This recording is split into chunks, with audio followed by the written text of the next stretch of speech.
everyone. I want to thank everyone for coming in tonight. We had a little technical difficulties at the start, but we're off and running. So, I want to thank Ted for starting us off. And I do want to thank our sponsors who continue to support us: Photo Shelter, Archive Magazine, Epson, Pro Photo Daily, American Photography.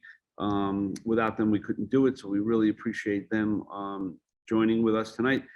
Two things to mention quickly. Everyone should, if you can, subscribe to our YouTube channel at Projections NYC. That would be great. Also, next week, we have a solid week on the gun control issue from a variety of photographers, including Barbara Davison, who's a Pulitzer Prize winning photographer. So we're thrilled about getting into that topic for next week. So tonight we have three wonderful presenters who are all members of ASMP, and this is really an ASMP night where we selected only photographers from that membership, and that membership has been great with us through all these years, and we love the relationship, and it continues to grow today. We have Susan Maytel, we have Teresa Meier, and we start off with Roberta Ruocco, who is presenting, I believe, from Italy tonight. And we thank her for jumping in. It's in the middle of the night for her, but that's the dedication of photographers. So take it away, Roberta. To the not Frank, and Frank would introduce Roberta, who's going to be joining us first. And what would you say? Okay, so we have today three photographers: Roberta Ruocco, Teresa Meier, and Susan Maytel, and with a very different bodies of work. Roberta, start rolling. We'll turn it over to you. Okay, so before I make my whole can we screen. just jump in? I'm sorry, Roberta, but you might also want to say if you want to take questions as you go along, or if you want to wait for people at the end to ask questions. But so. Maybe at the end. Maybe it's easier that way. I won't break my rhythm. Okay. So before I have to share my screen, I forgot. Jay, where is it? Oh, there it is. Green button. Share screen underneath you. Okay. Sorry, 1 second. Okay. Oh, There we go. wait. Do I have to do the Command L before I share it? No, you can try now. Okay. Looks like you'll have to do it before you share. Let me disconnect you. Oh, it worked. No, not on our end. You'll have to do it again. Hold on 1 second. Okay. Okay, go ahead. Give it a shot.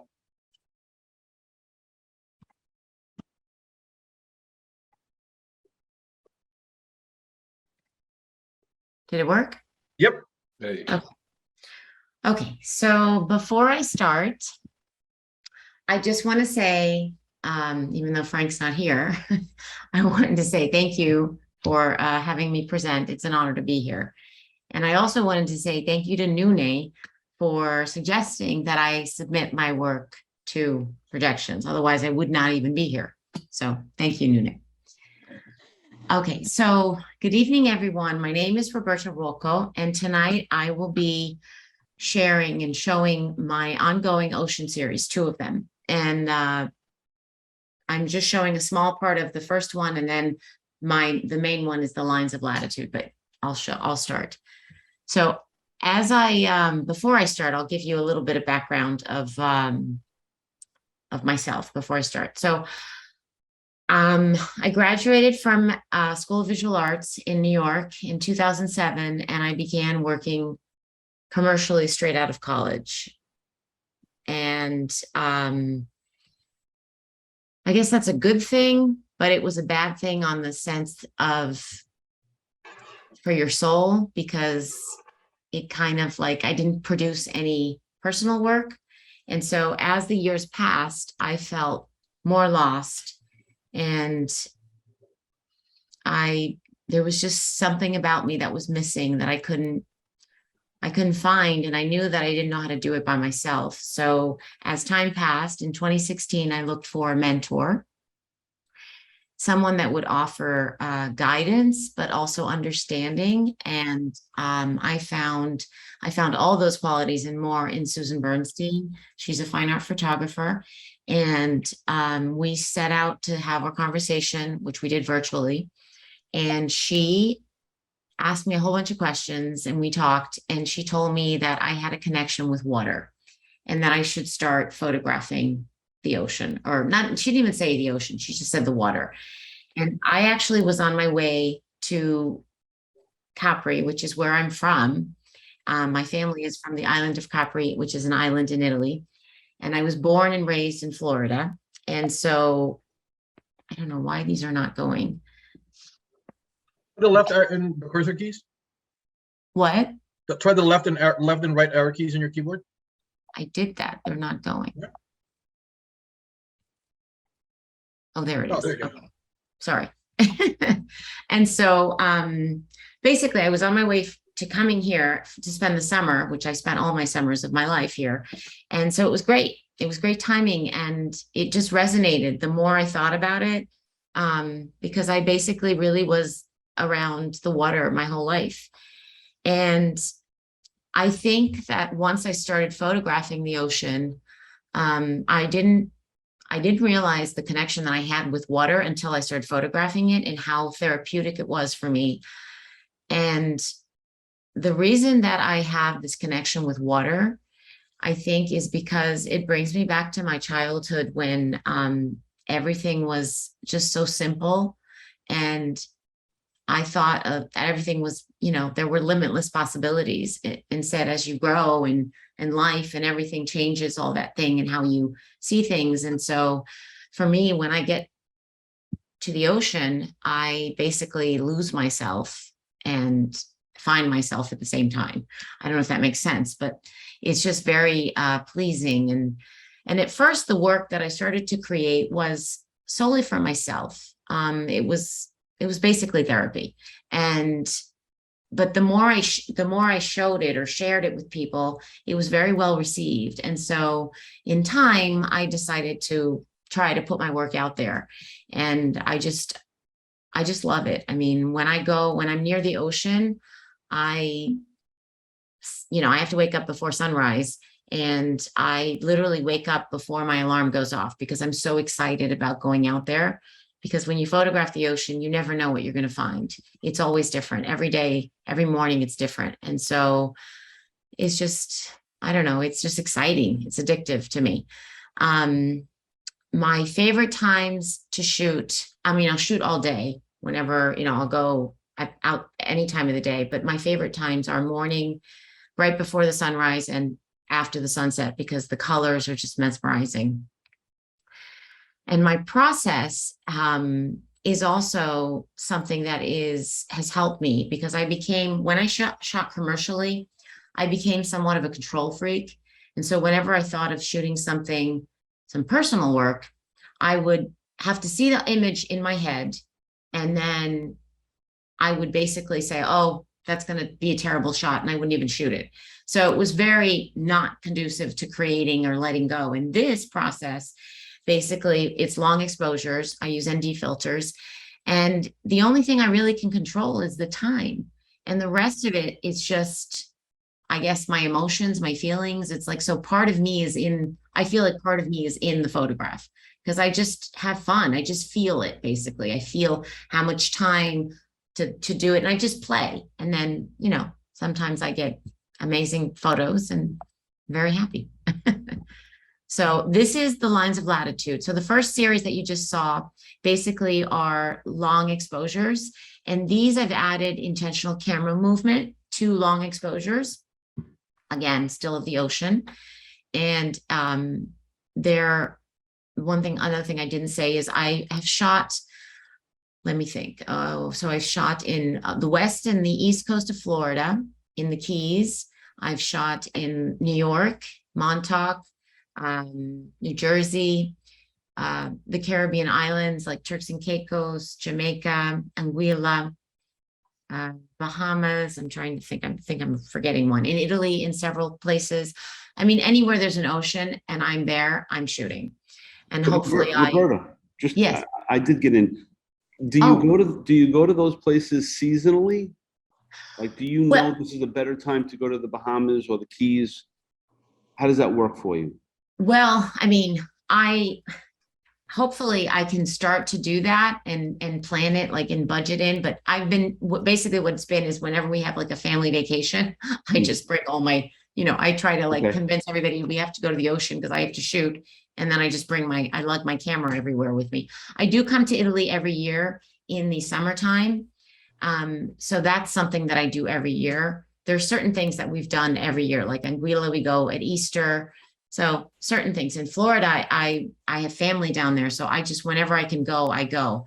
I did learn something very cool though, that I didn't know. And I'm I'm not a Floridian anymore because I've lived in New York for over 30 years, but I had no idea about this because I go there like maybe once a month. If you photograph the ocean, the sun, and you go to the same beach, it depends on the month. It like literally shifts. I don't know if any of you know this.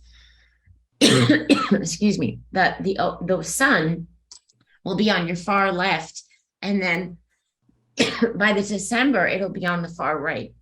It like moves. I don't know what happened. But that was sort of the premise of my question. Going to different places at different times of the year gives you different lighting and everything else. It's true, it does change. But excuse me, I make it work because I'll just point it towards the sun or make the sun go above. Either way, I make it work. But I mean, I didn't know that. So sometimes I'm like dead on, like in the middle of the month, like May, June, it's like right straight on. And then the other months, it's either on the right or the left. Okay. But the light in Florida is amazing. But you know what? I was actually very surprised in New York. It's really quite beautiful as well. At any time. I mean, I went in the dead of winter once to East Hampton and I got these amazing pictures. I don't know why this doesn't want to go. It's okay. Like this one is Montauk. And did I say that they're all different exposures? This one's Capri. And what are you shooting with? I have a Hasselblad H4, and then I have a phase 100 megapixel back on the back of it. And I have a tripod I use ND filters. Amazing. I can't remember the brand, but Nune and Ted know because they suggested me to get it. It's amazing. They're amazing. I mean, there's the only thing that I do, I mean, I do sometimes get color cast, but very rarely. It depends on how many filters I use. I mean, I can make one filter, I can use one filter or multiple filters, depending on what I'm trying to get with my photo. And then my panning can last anywhere from, I don't know, 2 seconds to, all the way up to 15 seconds. The long exposures of the pictures I showed before, those are sometimes longer than these because you can't pan for, like minutes. It's too long. But the colors, and then I just feel like I use the panning to paint with the light that reflections off the ocean. That's basically how I describe it.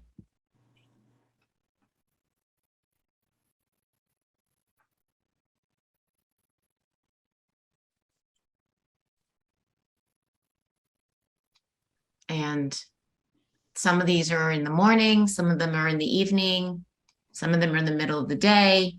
Do you make large prints of these, Roberta? Yes, I do. They go up. I have dye sublimation metal prints, 48 by 48. Wow. And they're just, I mean, really stunning. I wish I could go bigger, but I can on paper. But they're really beautiful. I mean, I envision them huge. That's how I like them. But I have to say that I made little ones to bring to Italy. And they're actually quite beautiful, also small. They're like 12 by 12. They're really beautiful too. Very quaint, right? Like a nice little collection. Yeah, exactly. Like maybe put more than one together, Yep. So, and I mean, I don't know. They're just I think they're so relaxing and soothing. And it's amazing that different colors. I really don't alter them very much, except as I said, sometimes I may get like a cast from the ND filters, but I just am amazed by the colors that Mother Nature gives us. This was East Hampton in the dead of winter. And this is Capri as well. And that's it. If anybody has any questions. Yeah, I'm curious about the square format. I mean, landscape is typically the landscape.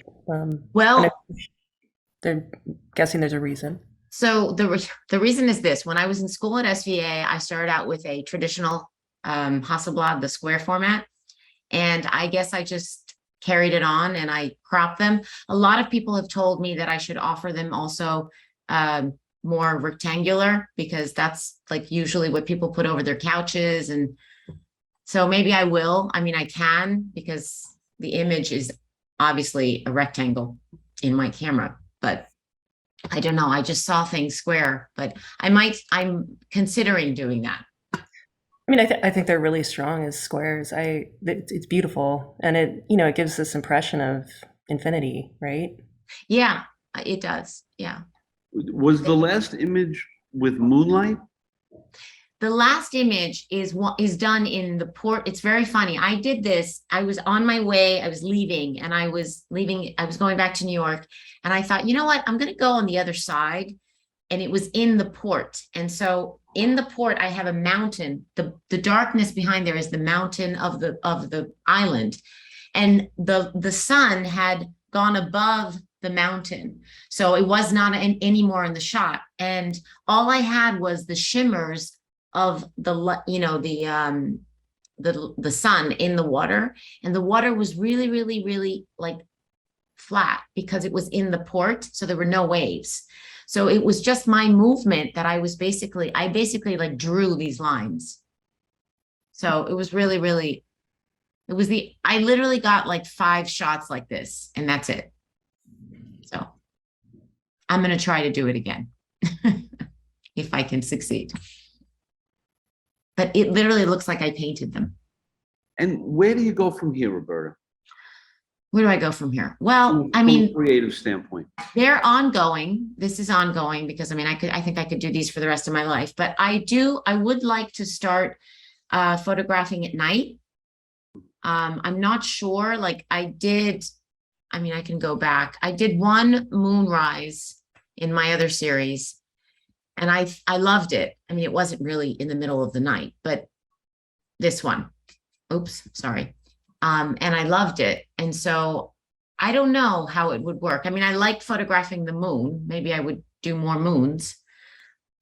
The problem is they don't always rise at 6 o'clock. They rise like at 3 a.m. So you have to get up in the middle of the night. And they're not always on top of the ocean. That's the other thing. So I think that I don't know, actually. That's a big question mark for me. I mean, right now I'm very happy photographing the ocean. I have not gotten sick of it because it's always changing, Frank. It's never the same. Yeah. I'm sure there's got to be moments where there's a huge tanker ship coming through. Like any elements ever, inspire Oh, of course. Oh, of course. I sit there and I wait. I got to wait for it to move. I mean, or I angle it someplace else. But usually I just wait. Okay. Or I'll go back. I mean, if sometimes they're really slow, then I'll go back. I mean, that's the thing why when I go to the ocean, I do it every day, because it's like if I go and it doesn't work, then I have to go back. And so I do it again and again. And just that way I don't feel like I've lost anything. Right. Absolutely stunning work. I mean, you have to read the chat room. Everybody in the chat room is just loving it. Just really. Oh, thank really you. I'll loving it. do that. Thank you so much. That's great. Okay. So, and also, so now we have a break. I really do apologize for jumping in late. My dog ate the cable wire, and Oh, your dog ate it. Oh God. No, I'm using the dog as an excuse. It was my wife's dog. But I do apologize. And if you ever need a hotel, stay at the Hiltons. They could not be more nice. I walked in here, they saw I was frantic, and they set me up instantaneously. Oh, that's So nice. go to a Hilton hotel whenever you get a chance.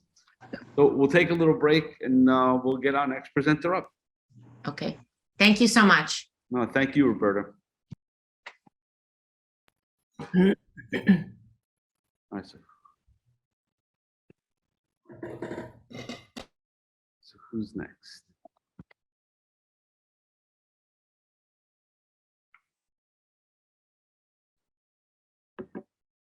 I will just. So we have Teresa next, or who's up next? Sandy, who's up next? I think I am. Okay. Great. I'm gonna move to where I have an outlet. I mean, if you want, you can change it, but I think that's. No, that's fine.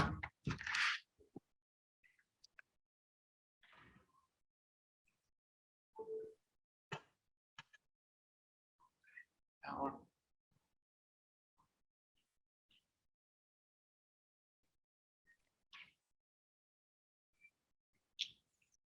Okay. All right, Susan, it's all yours. Okay, so I'm gonna do screen share screen.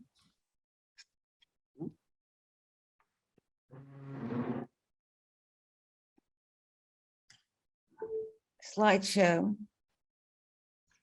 And play from start. There you go. That's good. Yes, ma'am. So the work I'm doing now is really very different than the work I've done before. And I thought it made sense to sort of give a little bit of the backstory of how I got to what I'm doing now. But first, I really want to thank you, Frank, for projections and also for giving me this opportunity. And I also want to thank Noon and Ted for all the help that they've given, and to ASMP New York, which is an amazing organization. Oh, that's very nice of you to say it, Susan, and being that I didn't do the introduction, I'll do it now. I cannot thank ASMP for teaming with us to have a special night. You know, it's an ongoing partnership that I treasure, absolutely treasure. And so I thank everyone for making this happen. Ted and Noon for sure, and Liam on the top of the hill there for facilitating it as well. So it's all yours now, Susan. Okay, so when I first started out, which was really a long time ago, in 1974, I had a real job. Basically, it was a job for life as a tenured professor at a college in a totally not at all photography related. And I sat in it on the class, learned how to develop film, make prints.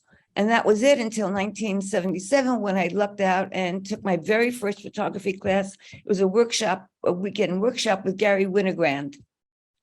And I can remember verbatim so much of what he said.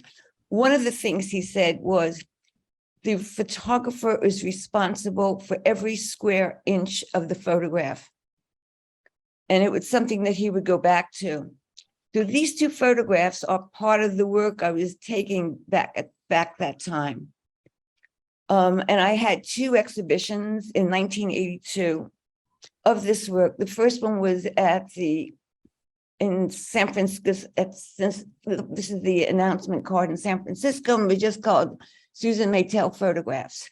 Now, I also had one at the Camera Club of New York, and at that one, I had to write a press release. What are these photographs about? What give them a title? And I had never thought of that. It never occurred to me, because my modus operandi is just to walk around and take photographs. Whatever. In fact, a class I took with the wonderful Minette Lehman in San Francisco, she said, "Why did you take that photograph?" And I said, "My finger clicked." So that was it. I would just say my finger clicked. I mean, so I had to go look at what I was doing, and I came up with people alone, not lonely, but people alone, not sentimental, constructed. But then I thought to myself, oh, is that what I'm doing? that then it became really boring. Before it was a sense of adventure, a sense of surprise, a sense of joy, and then it became, oh, same old, mic drop, and I just didn't want to ever do that again. But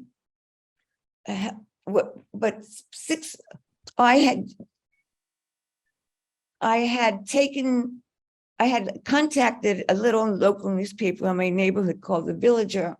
And for 6 weeks, I photographed for them, photographing Friday night, Saturdays, developing film and printing on Sunday and putting it on, slipping it under their door on my way to work on Monday. And for $6 a published photo. And 6 weeks later, once my second exhibition opened, I went over to the New York Times and then started doing assignment work for them. After a year and a half, I quit that. I quit my real job, figuring I had a job for life, to have a life. And I reached out to a bunch of other publications and to work for the New York Post, Philadelphia Inquirer, Crane's New York Business, as well as the Times. And the one on the left is Jacques Cousteau coming into the Alcyon, that was for Agence France Presse. And Ed the Koch. the what? We see Ed Koch there on the left. I know, it was really funny because AFP never, ever, ever wanted a photo of Koch. The only time they wanted a photo of him when they thought he might lose his very last election. So I was sent to cover that. And if he won, don't bother sending a photo. So I did not need that. But I had a really good vantage point. There were 1,000 people and I managed to stand up on something. And I knew I had gotten a good shot.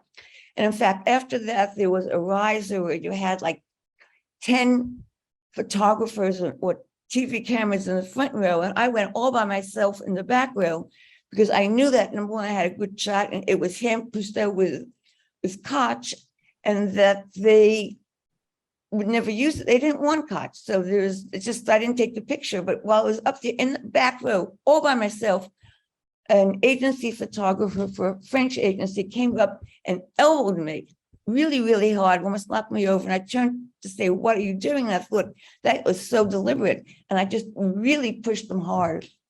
And all his lenses went flying off the riser and everything like that. And then Tom Gercio, staff photographer for the Post, sort of turned around and brought me right up to the front. And I just stood there making believe I was taking pictures. What was really funny was after that happened, some couple in their 60s came up to me and said, I saw what happened. You only made one mistake. And I said, yeah, what's that? And the guy said, you didn't push him hard enough.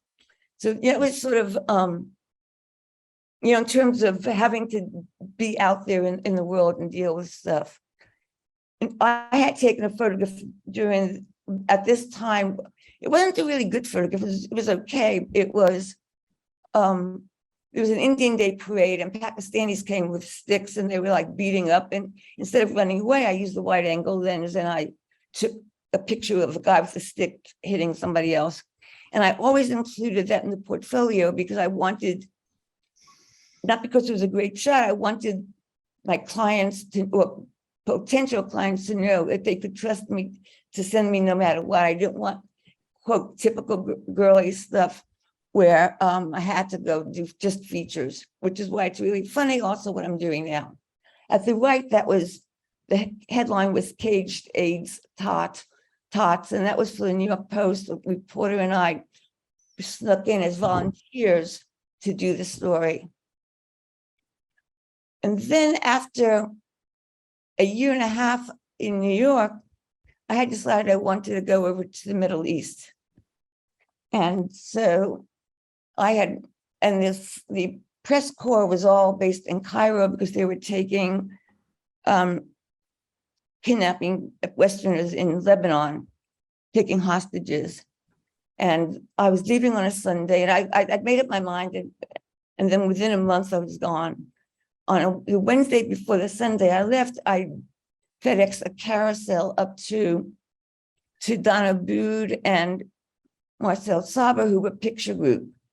And they said they want me to be their Middle East photographer. They FedExed it back. And that Friday, I had an appointment with Peter Howe, who was then the director of photography for the Times Magazine. And then I left on Sunday. Peter Howe, the photograph in the top left, was assigned me to do a story on for Life magazine, but he had then switched to Life magazine, the women fighters of the Eritrean People's Liberation Front. The one on the top right is during the Iran-Iraq War, when Iran accepted the UN resolution to have a ceasefire. And the bottom two are from a long-term project I did with the Egyptian Drug Enforcement Agency. The left was a drug raid in Ismailia, and the one on the right was in an island in the Nile near Luxor. Well, after 4 years based in Cairo, then I went to Paris and was based there. And then it was time to come back to New York. And after about a year and a half, I became staff photographer and photo editor at the New York Post. And when I went to photograph people, I never wanted to do a chef, Anthony Bourdain. People, I don't want to do Chef White's. So I had staked out a location. He was ever so sweet. I asked him if he, in the meatpacking district, I asked him if he would meet me there. He said yes. I also told him, because he had written a murder book, a mystery book about a chef and knives, to bring a set of his knives, which he did also. And then with John Leguizamo, he had arranged to meet a reporter in this tiny, very, very tiny, very, very dark restaurant in the East Village. And there was I didn't know what to do. So I walked around and found a place in the women's bathroom, and he again was so nice and helpful. And that photograph was taken in the women's bathroom. And then I was in my 50s and decided I should start shooting sports. I had never shot sports before. And here I'm a girl in the 50s who had never shot sports. So it was really, really fun. This is during the finals, the basketball finals between the New Jersey Nets and the Lakers in 2002. The following year, the Nets were defeated in the finals with the San Antonio Spurs. And then while I was still there, I went over to have a holiday, and I was going to Prague and Budapest, and I learned that you can take an overnight train from Prague to Krakow, and from Krakow, the short local train ride to get to Oswiecim, which is where Auschwitz is. So it was really by happenstance that I was there. And I had enlarged 16 by 20-inch contact sheets, and a non-Jewish friend of mine cried looking at it. I thought, well, maybe I should do something with it. And I ended up making this exhibition of 4 by 6 feet gelatin silver prints that has been at the Requiem at the Griffin Museum of Photography, and from September through this last December at the Schumacher Gallery at Capital University. And so when I left the Post, I decided, well, just it was time to leave, that doing assignments is really about information. And I didn't want to do information anymore. And so I did things, I was able to take 6 weeks off and go do photograph in rural West Virginia, Ohio, Pennsylvania, and I didn't have an itinerary, meeting local people along the way, asking them what they suggest an outsider should see. And I was sleeping in the backseat of my campgrounds and campgrounds. And so I had the opportunity to do that. And I also started applying for exhibitions, and I suddenly had to start writing artist statements. And so I started going back to the people alone really bothered me, having to go figure out what I was working. So I had this is a photograph that I took at Yaddo during a residency there. And I entered it to the South by Southeast Gallery. Nancy McCrary was the director, the founder, owner, and was curating this exhibition. And she put this one in the exhibition and then asked me if she wanted to do a feature, and if I had 15 photographs, that was flora and fauna to send her. And I did, and I realized, gee, I hadn't realized how many I had been taking and that I did have. And an art historian who's published like more than 20 books, or more than 10 books, maybe 20, had said to me that when he looked at them in the back of my phone, it was including some of my previous earlier work, he said that they were similar in sensibility and they were elegiac. So that really got me upset. And this is what got me upset to going back to, it would be like, oh, is that what I'm doing? I'm taking elegiac photos of knowing, again, that took all the fun out of it for me. I wanted to be able to walk around and say, oh, that's really pretty, I'll take this picture. Well, I didn't want to have, I don't like feeling I have a job and it's a series that are things that I have to do. I really like the spontaneity of just walking around. So it took me to, after being really, really happy that they weren't, quote, just flower photos, I started thinking, oh, I've lost my fun. I'm never going to get my fun back. And I was really concerned about that until a friend of mine suggested that they were very life affirming. And I thought, yes, that makes sense. And that I could accept. It wasn't about anything. It was just life affirming. And as Roberta said, there's something about photographing these that every day you walk by, they're different because they're either growing. You can walk by a plant here and the flowers are growing, or they're dying. And the way the light is, the way the atmosphere is, they're never, the same plant is absolutely never the same. And in terms of the composition, because if they grow a little bit more or wilt a little bit more, that changes the composition. So I was relieved I could go back and just have fun and just take pictures of whatever interests me, including flowers. So, and these are pretty much just things I see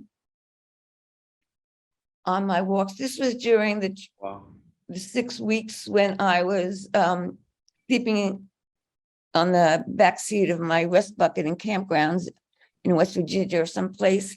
And I couldn't believe what the sky looked like. So I just put my camera on the roof of the car and I did 20, 30 and 10, 20, 30, 40-second exposures. And although I'm not naming any of these, my new photographs that the life affirming 1, life affirming 2, this one for my own, I call a zillion stars in one tree. Again, you know, every day you walk by, things are different. And the light changes. And then there's wind. And that moves things, and you don't know exactly what you're getting. And Susan, do you miss shooting the cityscapes, you know, the city people and being on that beat? That's really interesting that you should say that. While I had gone to, after I left the Post and I started being able to do other things, I went to Photo Fest and had a review with David Raymond, who's a collector, and he renamed People Alone to Structured Moments.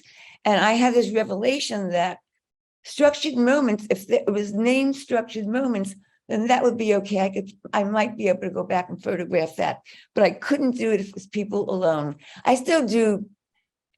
I mean, I have not stopped myself 100% from photographing people, but it just, you know, same old, same old, same old. You always want to do something new, something different. The same way I ended up shooting sports after never wanting to shoot sports. So, but I still do, but I see it has to be something that really interests me, but I don't walk around looking for it, where I think I walked around looking for it more, and my eye gets more attracted now. I just go, oh, that's so pretty. Look at that. And then I say, is that a photograph? No, I sort of frame it. Nah, it doesn't quite work, because I really want to do everything in camera, exposure and framing, to be responsible for every square inch of the photograph. So I try to never have, and I'm terrible. I'm technically terrible. So I try to never have to do anything where I'm going to have to go do Photoshop or anything like that afterward. I mean, I want it to be, it's not necessarily always the way it is, but it's how I see it. And I've developed a way of photographing it in a way where I just take the picture and that's the end of it.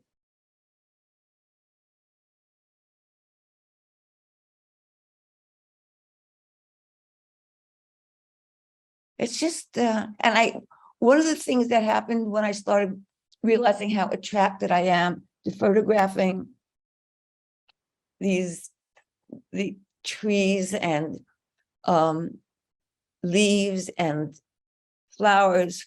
In January, I bought myself a camera that has a lens that goes to 200. Before, my other one only went up as far as 70.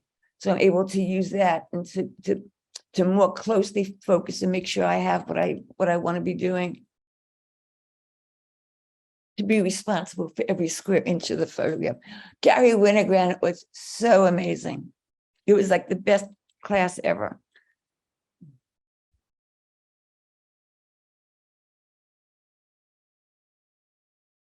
It was really hard for me to think what everybody takes pictures of flowers do. You know, it's like in a Passover night, you go, why is this night different than all other nights? And so why are these flowers different than all of the flowers? But there's something about flowers that are life affirming, that there's joy, and it's a way of looking at the world to, and if people can share in that the world is out there. And even though there are terrible things going on in the world right now, there are also wonderful things that are there, that are accessible and available. And it's really important to look at those things. And this, I think, is the last one. Yep. So I went from, I went from my finger clicked to then I used as artist statement, I used to use my wonderful poem of William Carlos Williams. There's so much, the Red Wheelbarrow poem, so much depends upon a red wheelbarrow glazed with rainwater beside the white chickens. And when I started writing artist statements, I would use the so much depends upon moment, which is the same as my finger click. And then when I was photographing basketball, Tristan Thomas, who's now known for things other than basketball, when asked about what he does, he said, see ball, get ball. And I tried using that in an artist statement. But just recently, when I submitted the work to South by Southeast for the photo magazine, it occurred to me that using all those things but doing it differently is that the eye sees what the heart feels. And that's really what I've been photographing on my personal work all along. That's it. If you have any questions or anything. I did. I wanted to know what you used to shoot your flowers. Okay, is there any way for me to look at where everybody is? What's that, Susan? How do I look to see? Well, it doesn't matter. If you stop sharing. I'm using a Sony. I was using a Sony RX 105, and now I'm using a Sony RX 107 because it goes from about 24 to 200, which is absolutely amazing. It's an amazing camera. And it's very light. You can take it anywhere. I guess you keep it around your neck. It's not heavy. Just fantastic. And what's the next endeavor? What do you want to shoot next? It's going to tell me. I'm going to keep doing this because I really much agree with what Roberta said, that the same way that the water is never the same, that the moon moves, that things change all the time. Even though you think it's the same, it's not the same. So I don't know, at some point, I mean, I do, every once in a while, I look at New York City, like on 6th Avenue and around 12th, 11th Street, and it looks the top of the building, they look very Hopper-esque. And I don't stop myself from I don't ever stop myself from photographing anything. I just,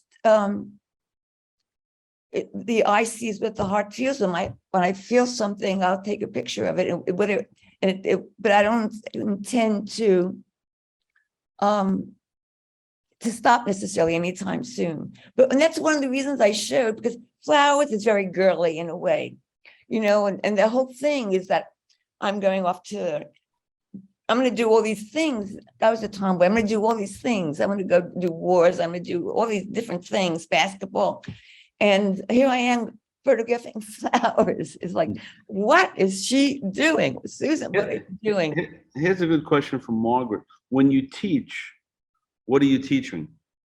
Oh, I was actually, it was counseling psychology. I have a master's and a year more from Columbia. And I was doing a lot of career counseling.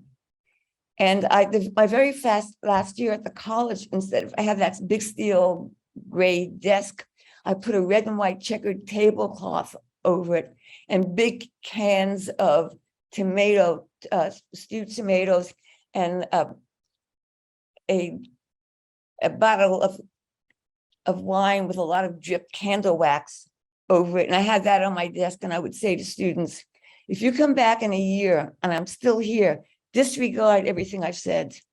But that's what I was doing. Okay.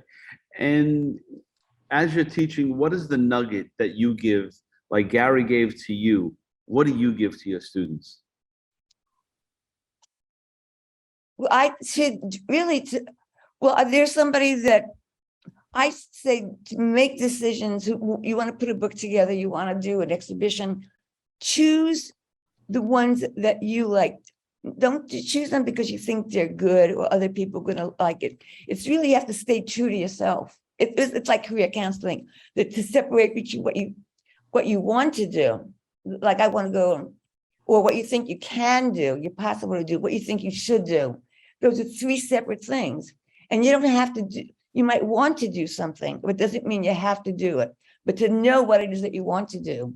So in terms of, the same thing applies to photographing, to do what you want to do. So, and to edit it, not that you can't get other opinions afterward, but to really hone in on what makes you you, and to do what's personal and what means something for you. Is how I would put it. Yeah, that's perfect. Well, that is a perfect way to put a bow tie on your presentation. That's really great, Susan. So, Okay. and you have, again, you should read the chat room. A lot of beautiful comments about your work and your journey, and we're tremendously grateful that you decided to present. So that's great.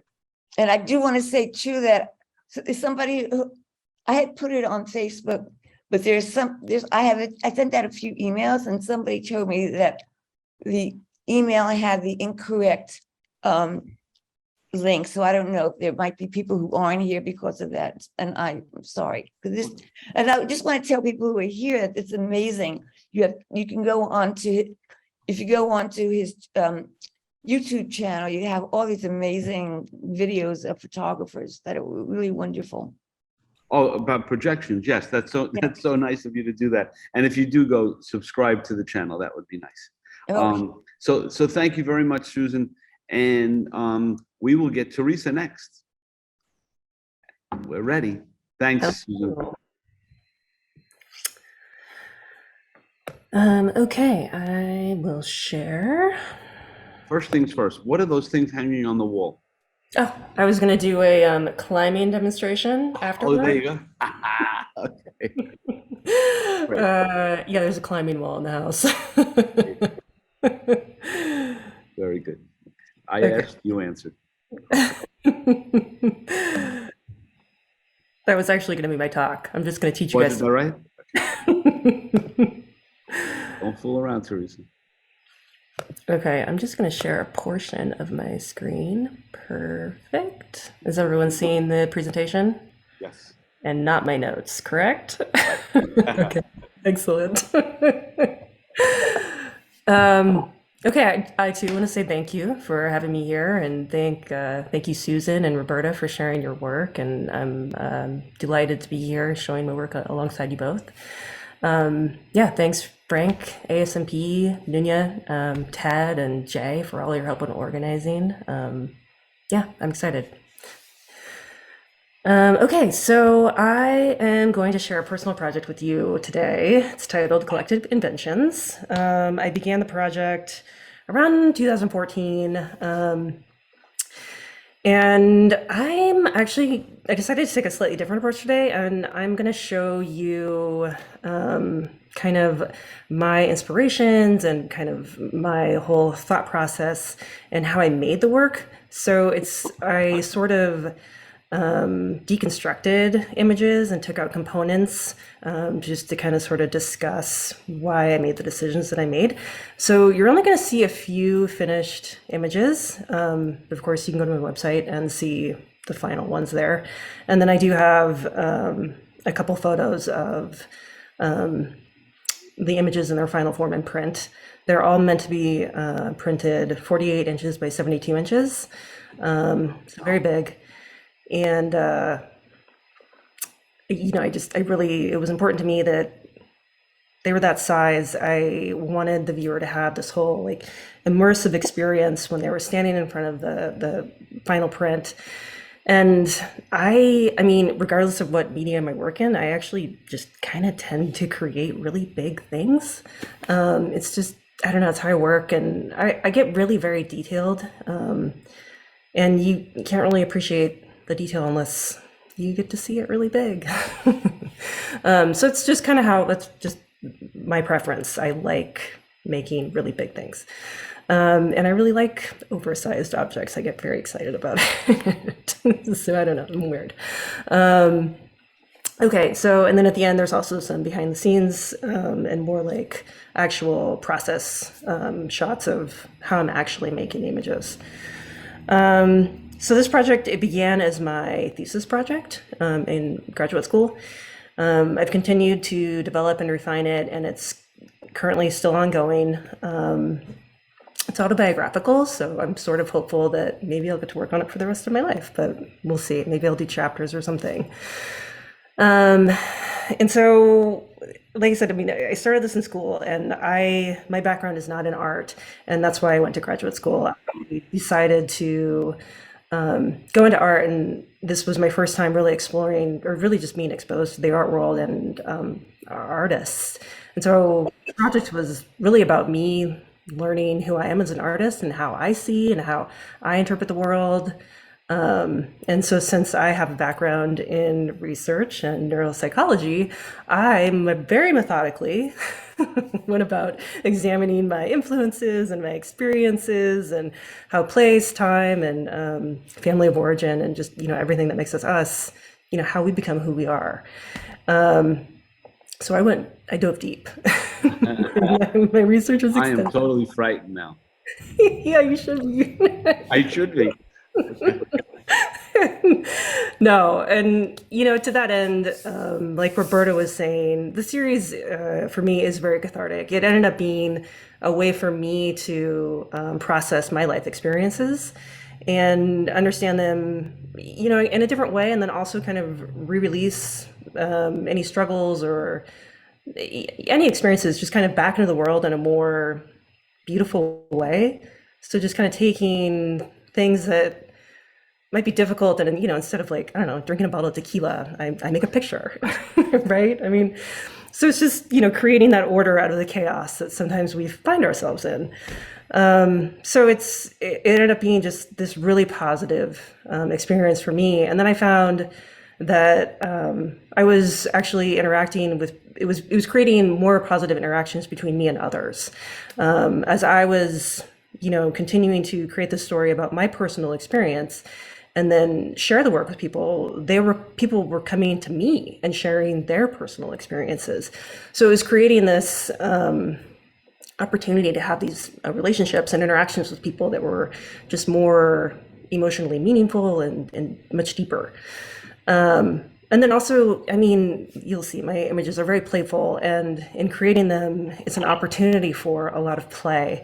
And when I've had other adults around, I mean, I've done this stuff with kids, and the kids are, they're into it immediately, right? They want to play all day long. It's not a question. Like, they understand that play is valuable, but it's wonderful to see adults, like, when they're working with me on a project, they're kind of like, what are we doing?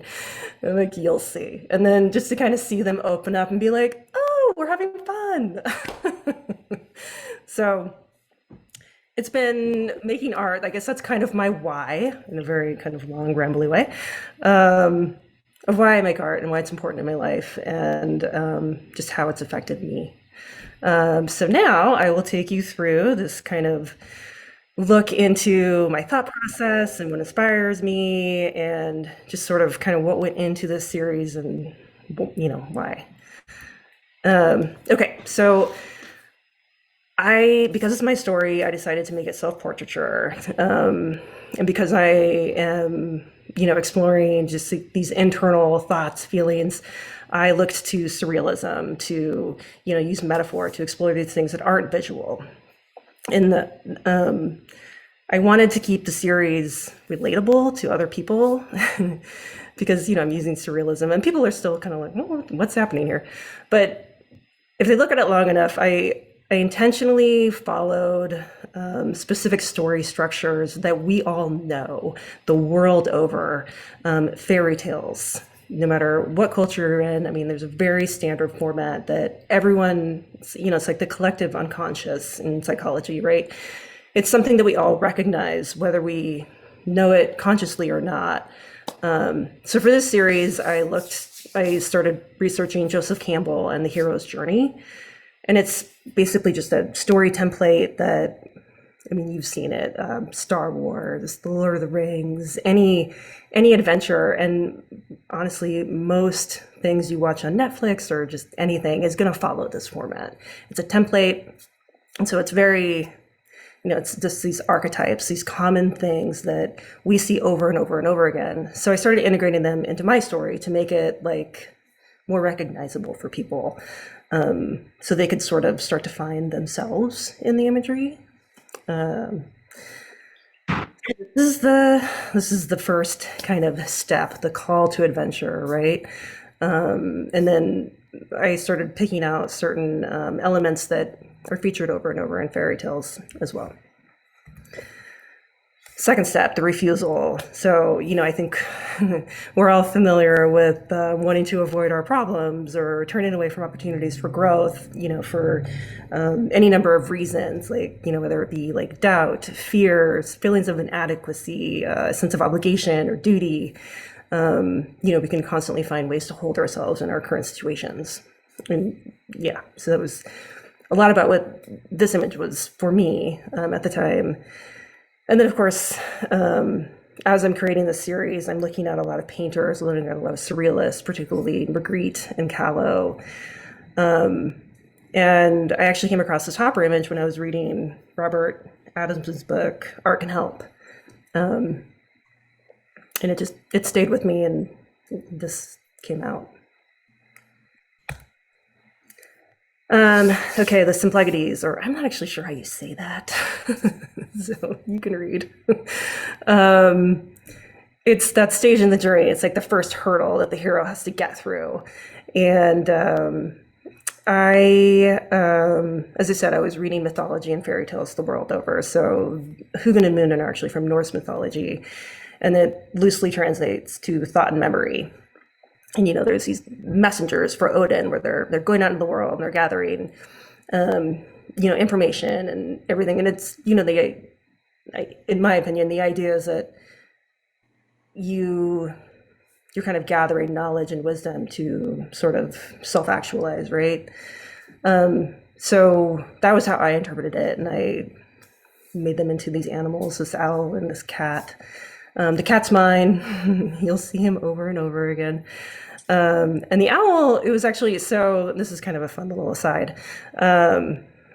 As I've been making this series, or really anything I make now, I let people know when I'm looking for certain things. So there's an intense amount of research and sketching that goes on before I end up making an image. And, I'll kind of think like, okay, what can I use to symbolize this? And what do I need? What do I need to find? And I'll let people know when I'm looking for something, be it a certain animal or like, hey, do you know anyone with, a dog that looks like a wolf or something like that? And I was looking for an owl, and a friend happened to be hosting an event where they were doing fundraising for a Cascade Raptor Center, and they had Dimitri there for educational purposes. So I got invited. I got all these amazing shots of Dimitri. So it's kind of and people are excited. Like, it's another like super positive thing that's resulted where they're like, oh my gosh, I found this thing for you. And they just, like people are on the lookout for things to put in my images, or they like want to give me things. They're like, here, this is going to be great for your imagery. So it's kind of a fun thing. You're engaging your audience. Yeah. So more components of the same image, as it was representative of like, okay, like you're going on this journey, getting past that first hurdle. I wanted to show kind of the difficulty of that, and I wanted to put this maze in front of that door. And I couldn't find, being in the Pacific Northwest, I wasn't finding like any hedge mazes. And so I was Googling, labyrinths, mazes, trying to find something. And the hospital near my house had this walking labyrinth meditation circle. So I went and I photographed that, and I was able to create a displacement map in Photoshop and overlay it in the wheat field. And so it's like there and not there, which I kind of liked, as you're kind of like leaving the real world, going into this on this journey. So it worked out. Initiation. So now we're getting to the fun bit. Gone down the rabbit hole, right? And so of course, I love Alice in Wonderland, and of course I wanted to reenact the Tea Party. And it just happened that I met this woman who had this amazing collection of tea sets, like so many.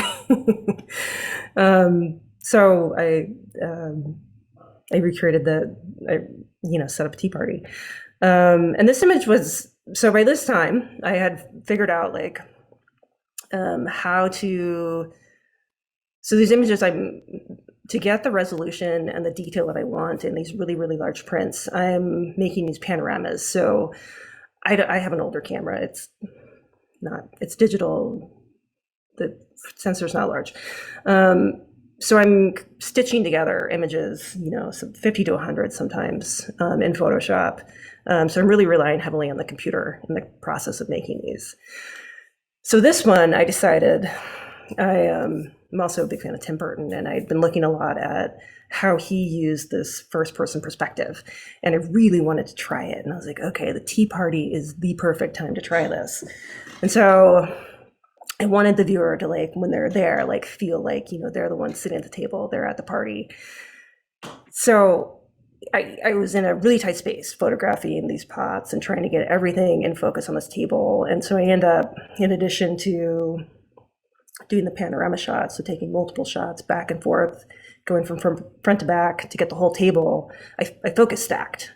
So this image ended up being just hundreds of shots to get the effect and the feel that I wanted from it.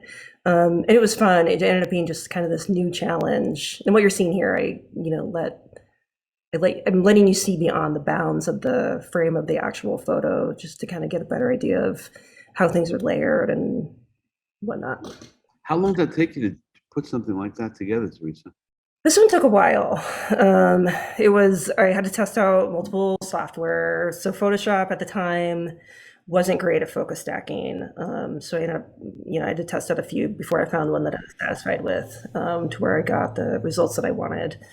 Just that, hyper realism from the front of the table all the way to the back. It took a few months.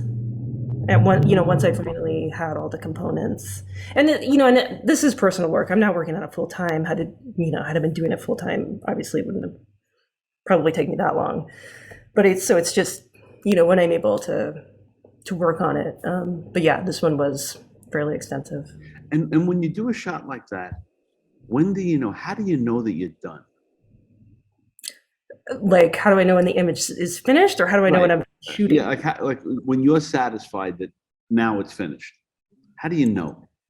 That's a good question. I mean, it's a lot of tweaking. I mean, I end up, I'm like, is the mouse in the right spot? Right. I mean, that's what I mean. Like, how do you really know? I mean, I think it comes to a time where it's like, all right, it's done, right? I mean, this one, can I fit any more things in there? I mean, And the masking. I mean, give me a sense of how you do the masking on all that.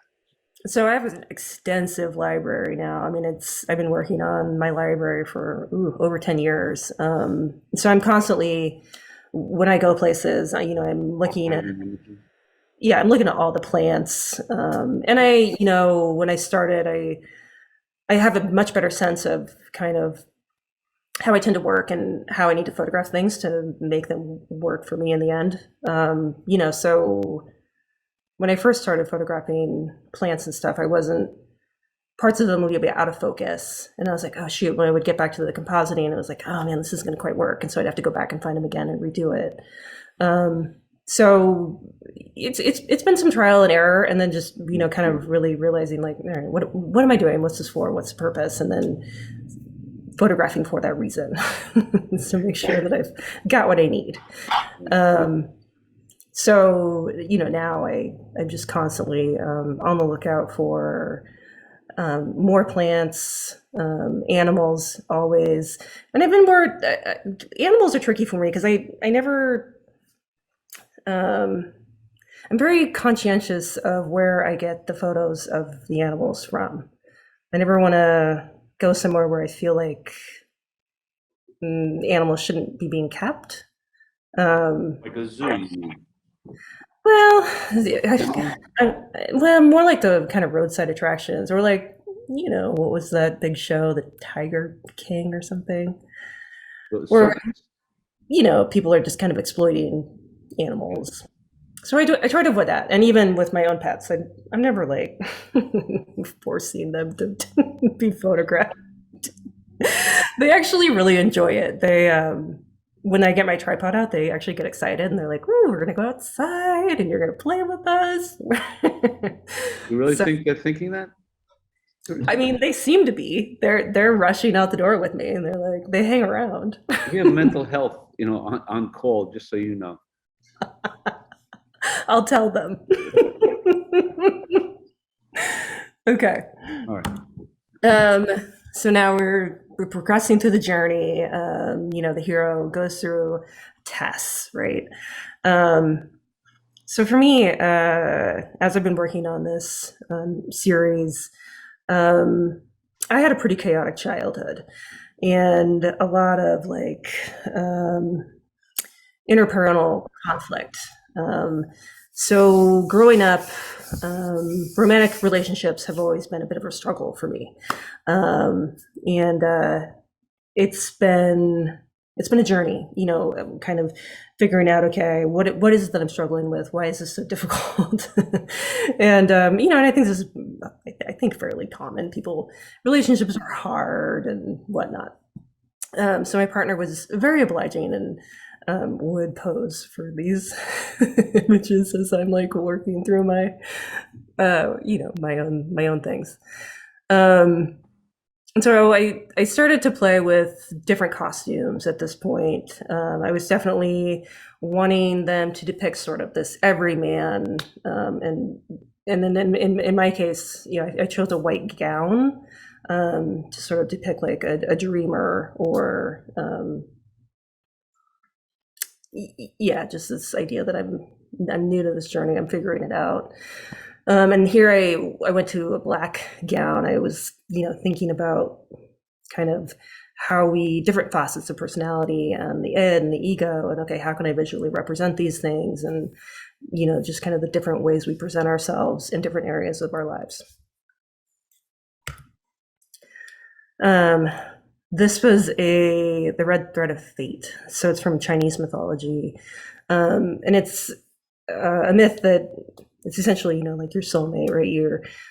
In their myth, the man in the moon comes down and he connects you. I think it's by the pinky or the finger, with a thread to another person on the planet that you're destined to meet. You're going to change each other's lives in some way. And this stuck with me. I mean, it was so rich to me visually, and there was like so many ways, directions to go with this red thread of fate, right? I mean, the red thread could represent bloodlines, and it had all these possibilities. And so far, this is not the final image, but I've made one. This is a part of it. And I've sketched out a lot more. So some of the myths and fairy tales, really just get me thinking, and they really provide a lot of, I guess, visual ideas for me. And this was one of them. And are you still with him? No, we're not. So destiny came around. or a big chopping scissor. I don't know. So this image, I've exhibited a few times at full scale, and I always enjoy kind of just standing back and listening to people as they look at it and think about it and process through it and talk about it. Because inevitably people, they look at it and they're like, what does it mean? But then they start talking, and they actually always usually do know what it means. So it's in there. It's in their subconscious. And it came about, I was thinking about the kind of struggles that of codependency that some relationships end up in. And how you deal with that, how you find that line of caring but not being overbearing, or so yeah, it was kind of interesting. I saw this couple talking about it, and she was like, oh, his heart, or the fish is his heart, and she's gonna put it in the cage and take care of it. And he was like, no, she's just caging him. And I was like, all right, well, you guys get it. So how long, I mean, maybe the wrong time to ask this question, but I need to ask it anyway. From the beginning to where we are now, how long has this taken you, this journey? So I started, the first image that I kept, I guess, was finished in 2016. I've created a lot of imagery within this series that I've tossed out, decided that I just wasn't happy with it technically, or it took me a while to really perfect the panoramic shooting to get the print that I wanted. So there's been a lot of imagery created since I started it. But the first one that I've kept that I was like, okay, this one's done and it's staying, was 2016. And then that was actually also when I graduated. And I've gotten technically better. I've perfected some things, or gotten better at them, and I've had new ideas. So it's kind of been ever evolving, and that's why I was like, okay, maybe I'll just share. That's why I was like, I could share with you some of the work, but there's holes. It's still ongoing. Like I know that. So each of the images really represents a period of time, like. In 2016, I was doing this. In 17, I was doing that. I mean, do you ever go back and redo the one that was shot in 2018 or 19? No. No. Okay. Good. I think you did. And no. Is there a book in here? A book? Is there a book? There's no book yet. No. Okay. But I know you do the large prints. But I was just wondering if you're thinking that way. I think I've always thought that it would be great in a book format just because of the fairy tale kind of aspect of it. Mm. So it's I would love to. I think I need more imagery. I don't know. I always think I need more. And it's just one of those things where I have so many ideas that are not done yet, are not complete. There's so many more things that I want to do with it that I haven't done yet. So it's kind of that. So this is The Lost Woman. So again, thinking about, there's a few things happening here. So I'll start with the technical. I wanted to start animating my images. And I did. And I had the idea for this one that I wanted the horse to be animated. And I also I paint and I draw and I illustrate. And so I wanted to combine them. I wanted to see what would happen. So I painted the horse, and then conceptually, that for me, that I was like, the horse it's mine. Like I made it. It's my horse. I'm riding it. It's mine. And that was important for this image. It was this whole idea of like, how do you balance in your relationships, one another's desires and what each one of you needs. And, you can end up, that can get out of balance, right? So it was kind of about that. And it was about, still me processing through, like, figuring out what healthy boundaries are in a relationship, right? And again, referencing Magritte. So I was looking at The Lost Jockey, thinking a lot about, honestly, I end up researching a lot of things when I start making this imagery, and looking at The Lost Jockey. It was the horse in the car, right? You're looking at the rate of technology, and when I made this, it was I think 2020, and suddenly we're really focused on like gender roles within our society. How are women being treated? And so there was a lot going through my mind when I get these ideas. And of course, because I'm wanting to animate the horse, I went and referenced to Muybridge, and he was my template for my horse. Okay, and then kind of getting into the relationship stuff here, allies and enemies, right? Hubris and Hamartia, and this is a lot of these are all components of this typical template of a story. And this is just kind of my interpretation and what was going on with my life. And you again, like, you can, I think in relationships, it can become really easy to target your partner as a source of your dissatisfaction, right? So it's just kind of recognizing like, these are core components of me and this is you, and how do we make that fit? How do we make that work? And then ultimately, the final conflict, I think a lot of times, hopefully, maybe you realize it's internal. It's within yourself. This is going to require a little more work on your part, right? And let's see. So this image, I actually made the chair. So for a lot of them, I'm constructing a lot of the pieces. It's set building, and that's important. Okay, for a few reasons. Like I'm a maker. I work with a lot of different materials, and I like to have that balance with my work where I have the opportunity to physically make things. And then because these are intensive on the computer, so then I'm on the computer in Photoshop for a long period of time. So I like to have the balance of like the physicality of actually making something that I can hold, and then being outside, being in nature, photographing landscapes, and then I'm on the computer making them. Some of my illustrations, the belly of the whale, just things that I'm sketching, thinking through as I'm making these images. Wow.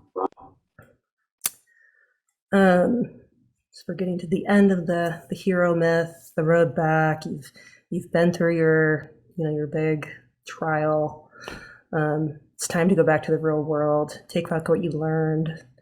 So this one, ever since I had wanted to use a maze, and I never found one. I couldn't let it go. And so I made a model. I was just like, I can't stop thinking about it. And, so I made this little 18 by 12 inch model. And I haven't really incorporated it into an image yet. It's kind of, I don't know what for some reason it just hasn't, like I can't stop thinking about it, but I haven't quite figured out what to do with it. So I put it in here to make myself feel better. It made its way in. Resurrection. This was actually an earlier image, and it's one of my favorites because of how it came about.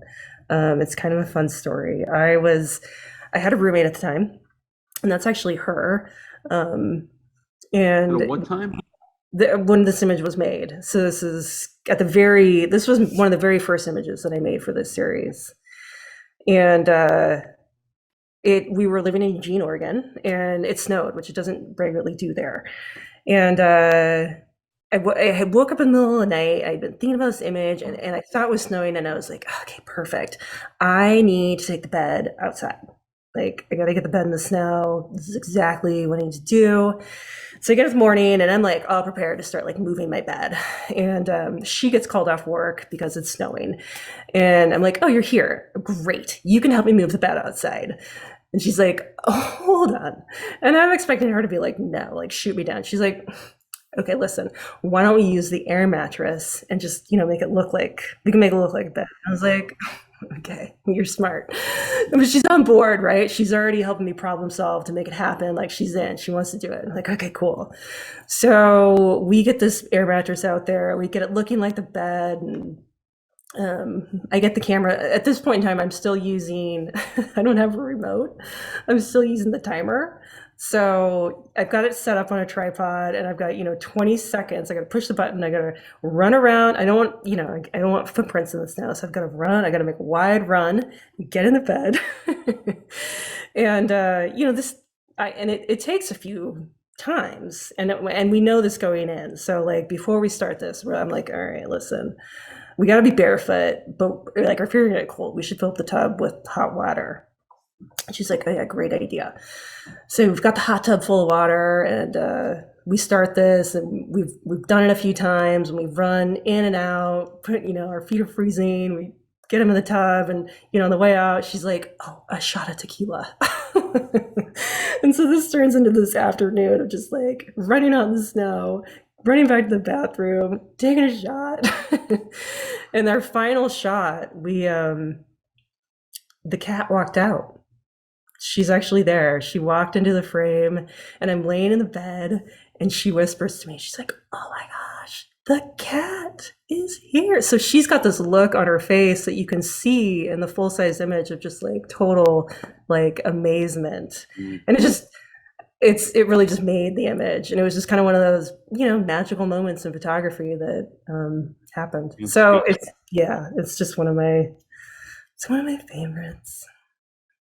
And then the return, you're back to normal life. You've gone through your ordeal, and you've hopefully learned something. And these are family photos. They're featured throughout the series. So sort of, just going back and looking at my history, my family, working through, my Where's that shot? That's actually, that's my parents. That's actually my oldest brother. I am the youngest of 7. And they were divorced when I was very young. So I never really knew them as together.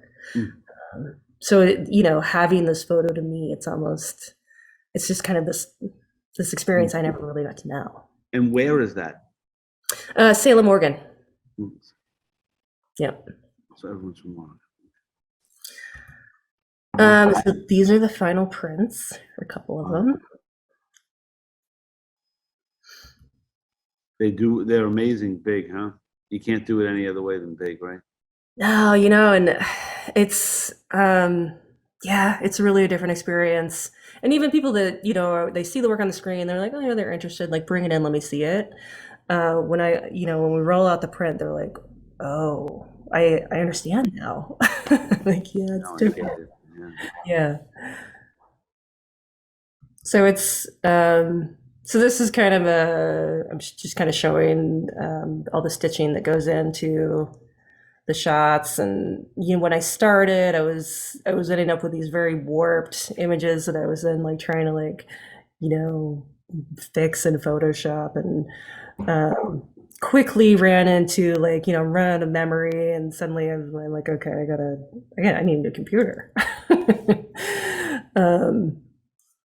So, this is just some sketching. My sketches are, they're quick. I mean, it's the idea is that I get my ideas out of my head, and then I can kind of move on and get new ones. So they're nothing precious, and I just kind of write down whatever I'm thinking about it. For this one, I wanted to recreate the wallpaper in my childhood home, and so just a lot of it's set design. So just kind of different components to make it up.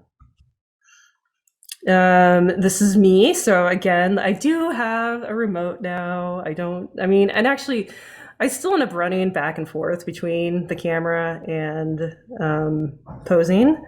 And I kind of like it. Like I'm getting that instant feedback from the digital camera that then I can go and adjust. So it becomes like this back and forth where, I wouldn't really get with a film camera. So it's part of why I continue to use digital, though I do really love film. But for this process, that's how I do it. And, in doing it, I also realized that my depth perception is really bad. So once I'm in the scene, I kind of realize actually where things are. When I'm looking at it from behind the camera, I tend to just flatten everything. So then when I'm out in front of the camera, I'm like, oh, that's not where I thought it was. So once I get into Photoshop, I like to photograph everything in parts so that once I get into Photoshop, I can still make changes if I want to. I just like to have that opportunity to experiment and play around. So typically, I'll have just like a landscape with nothing in it, and then I might add myself or something else. So it just gives me more opportunity to change things like I did with this one. I got a little darker around COVID times. And I was this was a dream that I had. It was really weird. I dreamt that I swallowed a bunch of steaks. So, just went ahead and made that into an image. So I don't, and I don't know if these will make it into the series or not. They are aesthetically very different. And again, I was like, well, maybe I want to do chapters. Maybe this is just a different series entirely. This is an animation. I don't know if it's actually going to play, but you can see it on my website or looks like on YouTube. So that's kind of where I'm at, and that's it. Thank you. That's really wonderful. What a journey. I mean, and what's I always find amazing how you feel so comfortable sharing such intimacies about your life and your journey. I mean, that's so I mean, how does that make you? I mean, it must be so, is it cleansing? Is it revealing? Is it, because you do it so comfortably? I'm glad I appear comfortable. It's been hard. And I have to write stuff down. I was writing all day today because I was like, oh my gosh, what am I like? How much do I share? Am I going to sound crazy? Like, right? Oh, I mean, you sound crazy, for sure. You do sound crazy, but it's so nice that you shared. Good. No, you really, I mean, it's really a gift. I mean, that you're so open, so fresh, and not real that you say that you worked on it all day. It feels like it just came out of you like that. It was, I mean, really beautiful. Really. Thank you. Good. That's good. That's nice to hear. I'm sure everyone would agree with that. I mean, that it's just, and as the viewer, you feel rewarded that you shared. Good. And that's nothing could be better for your audience than feeling like you're part of the process. Yeah, and like I said, I mean, ultimately with art, I mean, that's the whole point, right? To connect. Yeah. It's yeah, very, very, very, very rewarding. And you, again, you also look in the chat room. I mean, everyone's loving your work and the process. And so how long, like the last one where the suitcase on the water, looking into the horizon. I mean, how long does an image like that take you to put together? Even if like you're really dead on focus, and the adrenaline is running. How long can it take you to do one of those? It depends. So if I'm painting something, painting obviously is very time consuming.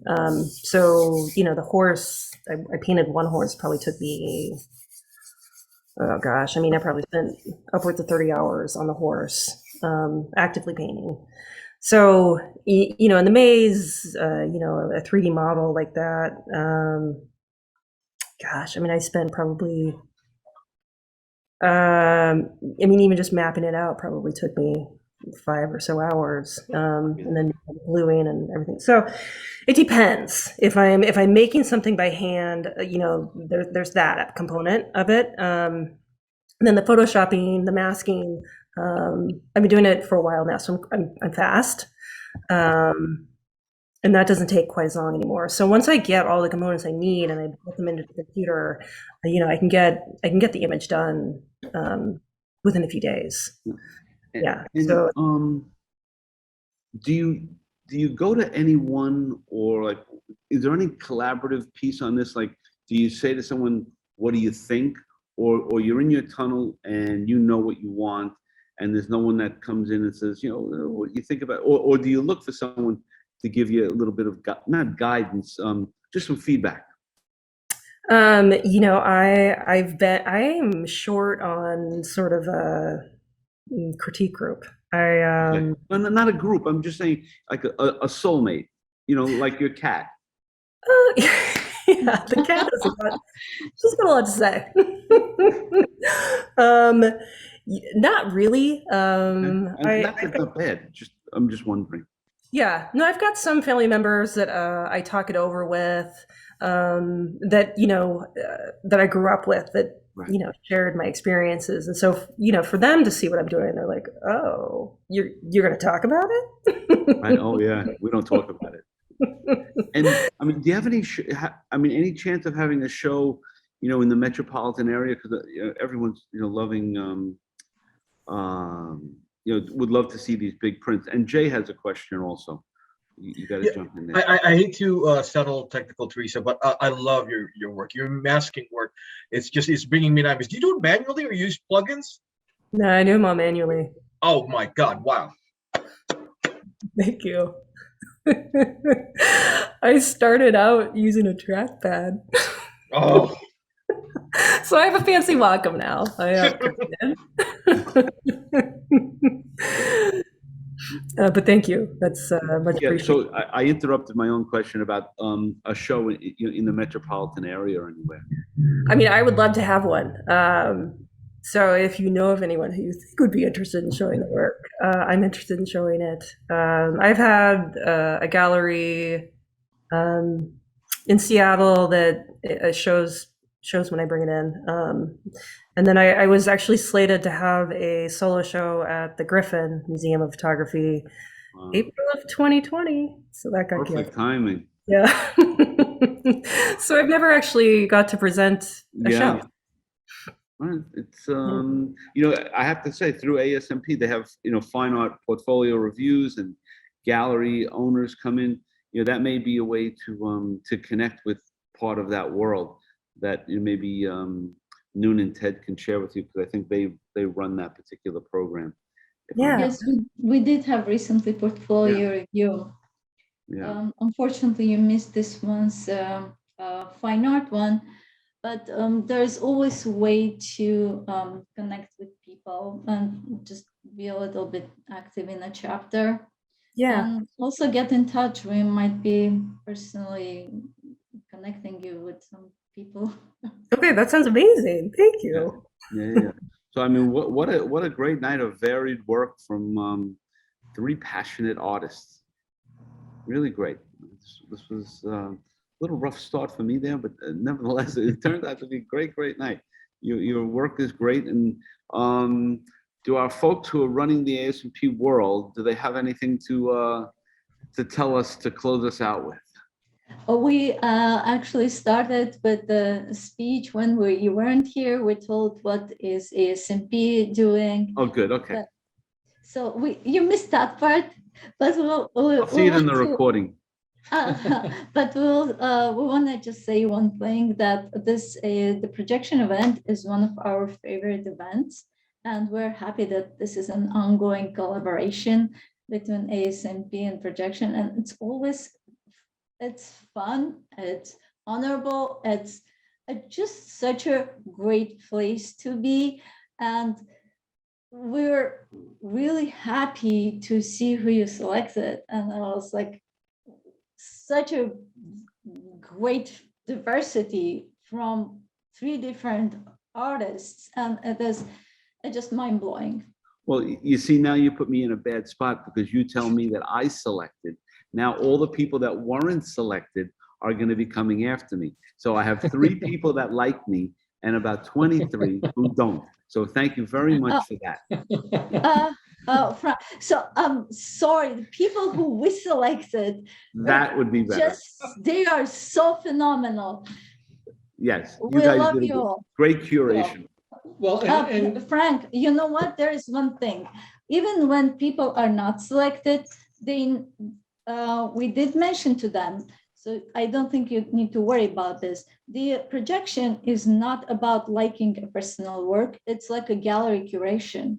Sometimes Yes. the work does not work in that triangle. And in this case, it is a triangle.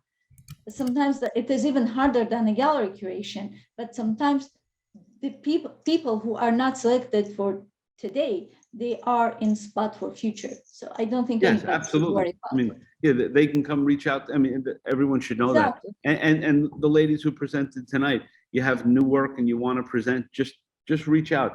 You know, there's always a place, not for Teresa, but for everybody else, that there's a place that we'd love to have you come back. You know, that's a standing offer for the whole membership. You guys are, you know, a great organization. And yeah, we'll just continue to do it. I should let everyone know next week we're doing a whole week on the gun issue. So we have photographers who've been documenting that whole world for many years, and we have Barbara Davison, who is a Pulitzer Prize winning photographer, who's going to be presenting. So every night next week we'll be doing that. So I just wanted to let you know that. But I do thank you guys for pulling this together and keeping our relationship going. I mean, it's really great, through COVID and everything else. So yeah, I thank you, and until the next time.